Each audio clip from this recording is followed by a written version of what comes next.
দেখ, তোদের পুলিশের মাজা ভেঙে দিয়েছি, তোদের সেনাবাহিনীর মাজা ভেঙে দিব। এরপরে আর 2009 সালে তো এরা আপনার বিডিআর এর মাজা ভেঙে দেওয়ার চেষ্টাই করেছিল। এই জামাত শিবির হিজবুত তাহরির মিলে তখন যে অপারেশনটা করেছিল, যেটার পুরো দায় আওয়ামী লীগের উপরে চাপিয়েছে বা চাপানোর চেষ্টা করা হয়েছে গত প্রায় কয়েক দশক তো হয়ে গেল। তো আপনি খালি একটা কথা চিন্তা করেন যে সেনাবাহিনী, আমার অন্য আমি আলাপে যাবই না, পলিটিক্যাল আলাপ বাদ। আমি কোনো ধরনের পলিটিক্যাল গেসিং, পলিটিক্যাল কাউকে আমি অপবাদ অপদস্থ কিচ্ছুতে আমি যাব না। আমার সিম্পল প্রশ্ন, সেনাবাহিনীর কাছেই সিম্পল প্রশ্ন, ওয়াকারুজ্জামান সাহেবের কাছে, যে আপনি সেনা প্রধান কিংবা এখন জাহাঙ্গীর সাহেব যিনি তথাকথিত ডিজিএফআই প্রধান, আমি তাদের কাছে একটা প্রশ্ন রাখতে চাই যে আপনারা কি এই যে ঢাকা ইউনিভার্সিটির ক্যাম্পাসে এই যে সেনা অফিসারদেরকে অপমান করা হচ্ছে বিচারের আগে, আপনাদের কি কোনো ধরনের কিছু বলার রয়েছে? আপনারা কি সংবাদ সম্মেলন করবেন, কিছু বলবেন, বিবৃতি দেবেন? নাম্বার 1। নাম্বার 2 হচ্ছে এই সেনাবাহিনীর অফিসারদের বিচার সিভিল কোর্টে কিভাবে হতে পারে? যদি কোনো ধরনের অপরাধের সন্ধান থাকে, অপরাধের অভিযোগ থাকে, বিচার হতেই হবে। কিন্তু আমার অনেকগুলো প্রশ্ন এখানে আছে। প্রশ্ন হলো, আপনি 5ই অগাস্টের পর ইমিউনিটি দিলেন, 5 থেকে 8 তারিখ পর্যন্ত যা যা অপরাধ হয়েছে, জুলাইয়ের 15 থেকে 8ই অগাস্ট, 5 থেকে 8ই অগাস্ট 2024, এই যে 15 থেকে 8ই অগাস্ট, সরি জুলাইয়ের 15 থেকে না, আপনার ইমিউনিটি কোথায় দিয়েছে? জুলাইয়ের 15 থেকে, জুলাইয়ের 15 থেকে 8ই অগাস্ট। এটা হচ্ছে চিন্তা করে দেখেন যে এই ইমিউনিটি নিয়ে আমি একদিকে আইনের শাসন প্রতিষ্ঠা করবার জন্য সেনাবাহিনীর 22 জন অফিসারের বিরুদ্ধে চার্জশিট দিয়েছি, গ্রেফতারি পরোয়ানা দিয়েছি, অন্যদিকে এই টোকাই জঙ্গি মৌলবাদীদেরকে বলছি তাদের অপরাধের কোনো বিচার হতে পারবে না, এবং সেনাবাহিনী এটা নিয়ে কোনো প্রশ্ন করছে না। আমি সেনাবাহিনীর যেসব জুনিয়র অফিসাররা, মেজর, লেফটেন্যান্ট কর্নেল, ক্যাপ্টেন বা আমি বলবো সেকেন্ড লেফটেন্যান্ট, মেজর, এরা আমার বয়স অনেক ছোট হবে, লেফটেন্যান্ট কর্নেল যারা আছে, আমি ওদেরকে একটা কথা বলি যে ভাইয়েরা, প্রিয় জওয়ান, আপনাদের কাছে একটা প্রশ্ন আমি করব, সেটা হচ্ছে যে সিম্পল একটা প্রশ্ন আমি করব, যদি কেউ দেখেন, যে আপনাদের কি বুকে একটু রক্তক্ষরণ হয় না ভাইরা?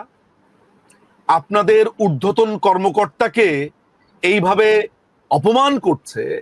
সেখানে আমি দেখেছি লেফটেন্যান্ট কর্নেল মোমেন, টিআইএফ এর সাবেক র্যাবের তিনি ছিলেন একজন ঊর্ধ্বতন কর্মকর্তা, তার বিরুদ্ধেও অভিযোগ আনা হয়েছে। আমি ব্যক্তিগতভাবে মোমেন সাহেবকে যদ্দূর চিনি, আমি যদ্দূর চিনি, বা আপনার ব্রিগেডিয়ার তোফায়েল, এই মানুষগুলো জাস্ট এই রাষ্ট্রের জন্য কাজ করেছে। দিনের পর দিন এই মোমেন সাহেব দিনের পর দিন এই কোথায় মাদক আছে, কোথায় সন্ত্রাসী আছে, এই লোকটা একটা সুপার অনেস্ট একটা লোক। আই ক্যান ভাউচ হিম। নিজু ভাই, আমি এর সাথে একটা যুক্ত করতে চাই। যারা জঙ্গি সন্ত্রাসীর বিরুদ্ধে কাজ করেছে, যারা তাদেরকে তো খারাপ লাগবেই, কিন্তু আরেকটা জিনিস আমি জানতে চাই, যেটা হচ্ছে যে ট্রাইব্যুনালে গ্রেফতারি পরোয়ানা পায় নাই সেনাবাহিনী, ধরে নিচ্ছি পায়নি, কিন্তু 15 জন কর্মকর্তাকে সেনা হেফাজতে নেওয়া হলো। এটা কি ট্রাইব্যুনালের মামলা হয় সেনাবাহিনীর বিরুদ্ধে, নাকি সেনাবাহিনী নিজস্ব? তো আমরা শুনে এসেছি সেনাবাহিনী নিজস্ব আইন, আমার ভুল হতে পারে। তাহলে বিষয়টা কি? সেনাবাহিনী কি? আমি ওই আইনি প্রক্রিয়াটাতে যাব।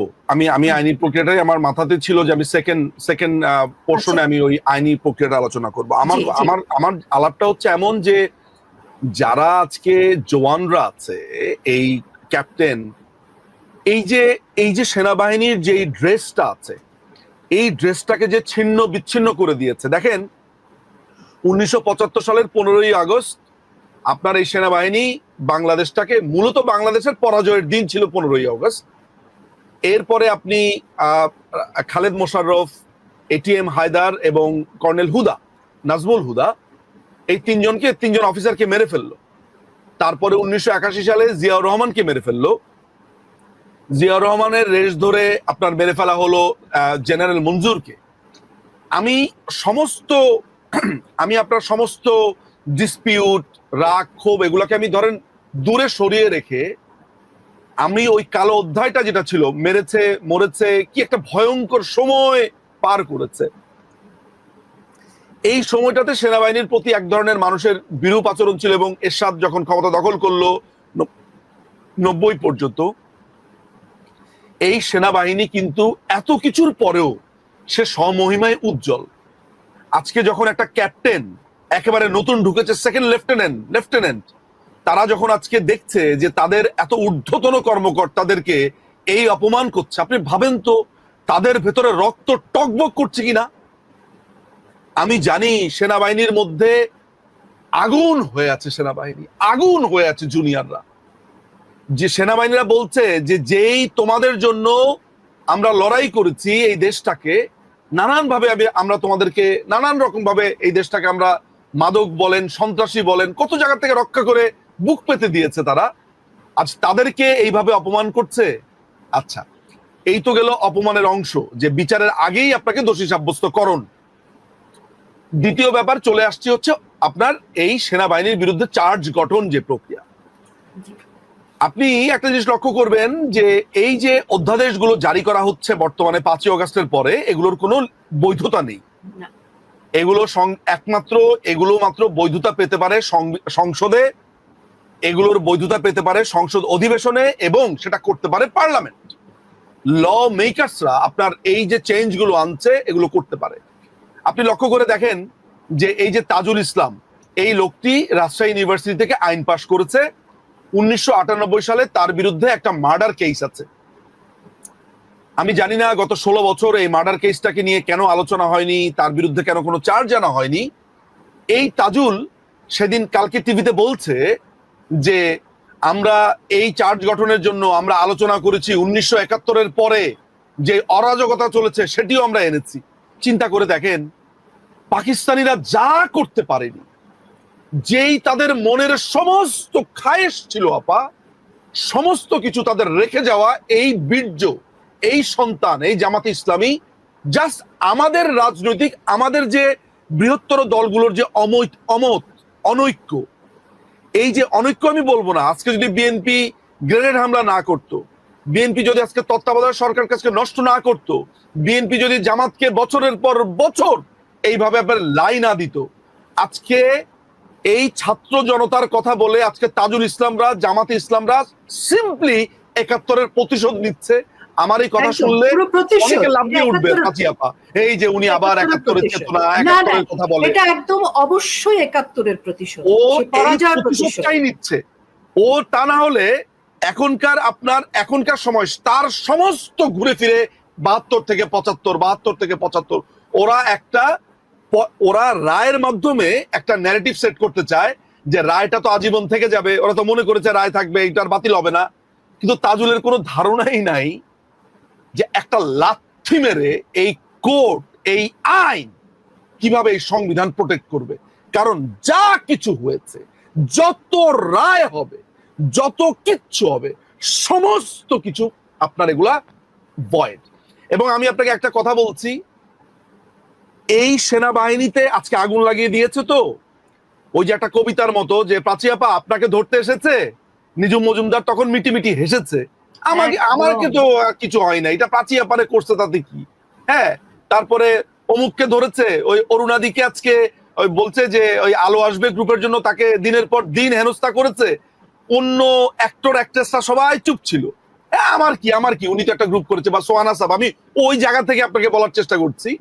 আজকে যখন দেখা গেল যে এখন যারা যেই সময় লাল পতাকা করেছে তাদেরকে যখন এসে ধরছে, তখন তারা বলছে যে হ্যাঁ আমরা জুলাই যোদ্ধা, আমরা ওই যে আপনাকে যখন ধরতে এসেছিল প্রাচী আপা, আমি কিছু বলি নাই, ভেবেছি এটা আপনাকেই বলছে। তো আজকে ওরা সাপের মতো এসেছে 22 জনের পেছনে। ওয়াকারুজ্জামান হচ্ছে প্রাইম টার্গেট এদের, বিলিভ মি অর নট। প্রথম সুযোগে ওয়াকারুজ্জামানকে এরা ঝুলিয়ে দিবে যদি এরা সুযোগ পায়। এখন ওয়াকারুজ্জামান এটা কি বুঝতে পারে? আমি জানি না বুঝতে পারে কিনা। আমি ওয়াকারুজ্জামানের কথা বাদই দিলাম সেই ভদ্রলোকের কথা। এই যে আরো জেনারেলরা আছে প্রাচী আপা, এই যে বিভিন্ন ব্রিগেড আছে, যশোর, কুমিল্লা, সিলেট, চিটাগং, রাজশাহী, এই ক্যান্টনমেন্ট গুলো বসে বসে কি করছে তারা? তারা একটাবারও প্রশ্ন তুলছে না এরা কারা, এই তাজুল কে? এই সেনাবাহিনীর অফিসারদেরকে এরা হত্যা করেছে, প্রায় 73 জন না 59 জন অফিসারকে হত্যা করেছে 2009 সালে। এখন এরা এই সূর্য সন্তান এই 22 জনকে টার্গেট করেছে। তারা একজন আকবর হোসেন সম্পর্কে জানে, তারা একজন লেফটেন্যান্ট কর্নেল মমিন, একজন খায়রুল, একজন হামিদ, এদের সম্পর্কে জানে তারা। তারপরে এখানে সাইফ সাহেব আছে, মানে সোজা কথা হচ্ছে যে যাদেরকে এনেছে এরা দীর্ঘদিন বাংলাদেশ আর্মিকে সার্ভ করেছে, দেশকে সার্ভ করেছে তারা।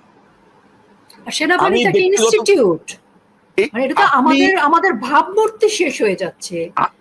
এক্স্যাক্টলি, আপনি একটা কথা চিন্তা করেন, আমি কিন্তু দেখেন সেনাবাহিনীর ভিতরে বিচার হয় না, ফিল্ড মার্শাল আপনার এই যে আপনার সরি ওদের ভিতরে যে আপনার যেটাকে বলে হচ্ছে কোর্ট মার্শাল যেটা হয়, সেখানে অহরহ বিচার হচ্ছে, বিচারের বাইরে কেউ না। আপনি জানেন যে সেনাবাহিনীর আমার আর আপনার বরঞ্চ বিচার করতে সমস্যা। আপনি জানেন যে সেনাবাহিনীর একজন অফিসার তার শ্বশুর শাশুড়ি এসে যদি বিচার দেয় তাহলেও তার বিচার শুরু হয়ে যায়। আপনি জানেন তার চাকরি চলে যায়, এবং উনারা এত স্ট্রিক্ট, সাথে সাথে চাকরি নট, এটা ধরেন অন্য চাকরির মতো না যে তার তদন্ত হবে, চাকরি চলে যায়, পিএনজি করে, কত কিছু। এরকম একটা আবহে থেকে, এরকম একটা জায়গাতে থেকে এই মানুষগুলোকে সিভিল কোর্টে নিয়ে এসে উদ্দেশ্য কি জানেন?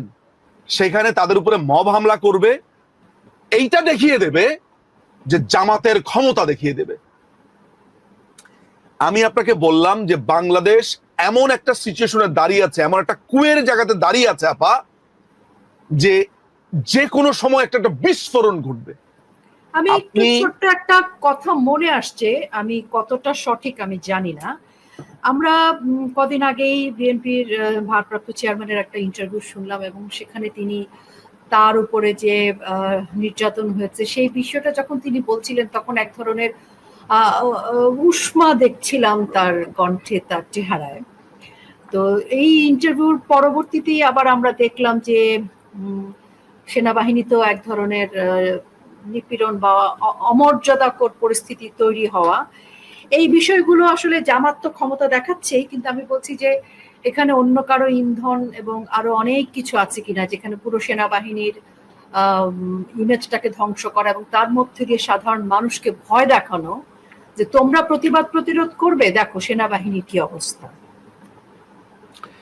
মানে এখানে আমি তো আপনাকে শুরুতে যে কথাটা বলেছি, আপনি যদি আপনার এই যে এটাকে এই যে মাত্র যেটা বললাম পার্জিং অপারেশন যেটাকে বললাম, জাকার্তা মেথড যেটা বললাম, জাকার্তা মেথডের একটা ফ্রেমওয়ার্ক হচ্ছে এমন যে আপনি অন্যকে মেরে, হ্যাঁ, বড় বড় মানে গুরুত্বপূর্ণ মানুষকে মেরে নৃশংসভাবে তাদেরকে অপমান করে, অপদস্থ করে, খুন করে আপনি আপনার স্বৈরতান্ত্রিক মেসেজ দেওয়া, এটাকে বলে কালচার অফ ফিয়ার, আপনার ভয় তৈরি করা। কেমন? আইনি বিষয়গুলো নিয়ে অনেকে আমাকে বলে যে আইনি বিষয় বলো, আমি আইনি বিষয় না, আমি এই কারণে বলতে চাই না, কারণ আমি তো মনেই করি না যে এই সরকার বৈধ। এই ইউনূসের আমল, আমি যেখানে বারবার বলছি যে এটি 106 আন্ডারে গঠিত হয়নি, এটি সংবিধানের কনস্টিটিউশনের 7 খ 2 খকে কমপ্লিটলি ভায়োলেট করেছে, পেনাল কোডের 122, 123, 124 আন্ডারে তারা অপরাধী হতে পারে। যখন আমি এই কথা বলছি, তখন যখন আমি এই ট্রাইব্যুনালের আইন নিয়ে গবেষণা করব, আইনের ধারাগুলোকে আমি আপনাকে বোঝানোর চেষ্টা